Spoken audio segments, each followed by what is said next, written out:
idea? Was this something you were reached out about, or did they reach out to you? It's strange. I just had this strange feeling about. No one really knew what the status of it was in 2018, and I met Dylan Clark, the producer, about some other stuff, and when I saw on his IMDb that there was just kind of rumored Batman involvement. Mm-hmm. And it was the last thing I said in the meeting. I'm like, what's going on with the Batman? And he was just a little flicker of recognition. And I kind of thought, there's an opening there. And so I kind of kept pushing and pushing. And then eventually met Matt Reeves and loved him. He had a really interesting take on the character. And then it's another 8 months and then shot another movie and blah, blah, blah, blah, blah. And then 3 years later, it's finally coming out. I'd heard that when you read for the movie, you were wearing a bat suit, like one of the real ones from, like, Val Kilmer, or... You try on every single one. You did? See which one. And every single one still has the actor's kind of sweat inside. Where are these bat suits? There's a little cage somewhere in Warner Brothers' costume department. And you walked in and they're all there? It comes out with its own little guard, and they're both wearing little Batman outfits as well. They're wearing Robin outfits.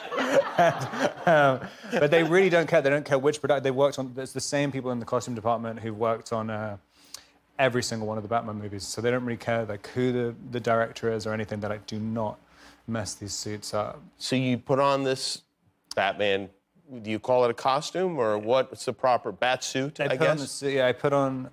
I tried on all of them, and it's kind of... Because it's really made... It's the size of your head that's the defining factor.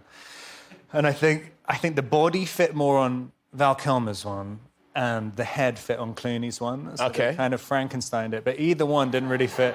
And you've got, like, three costume kind of workers trying to squeeze your legs into this 30-year-old foam costume, which is just disintegrating as you're getting into it. This seems like such a bad idea, you know? And then you're boiling hot. I mean, this is before I'd even got the part. This is the screen test. And so you're just kind of, you're absolutely terrified. And the nipples are on this suit that you had, I guess. Nipples. If it was many nipples. Yeah, you got nipples. Very prominent. And then you look at yourself in the mirror and go, yeah, that's him. Yeah, to be lubed up and squeezed into it. You're like... What was your Batman growing up? I grew up watching... Adam West, really. Adam West, yeah. Was his suit in there? I don't think it was. You'd notice it if it was, because it's like pajamas. It's like a gray thing. And then Tim Burton's one. I mean, that was the one which... And Michael Keaton as well, yeah. That was the one that kind of really captured me. Did you consult with any of the previous Batman beforehand? Because this is it's a big deal.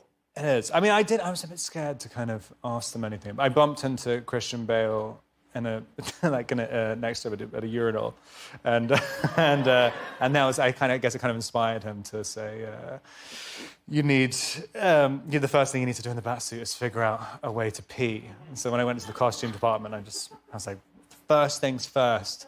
I need a patch. I need a flap on the back. Easy access.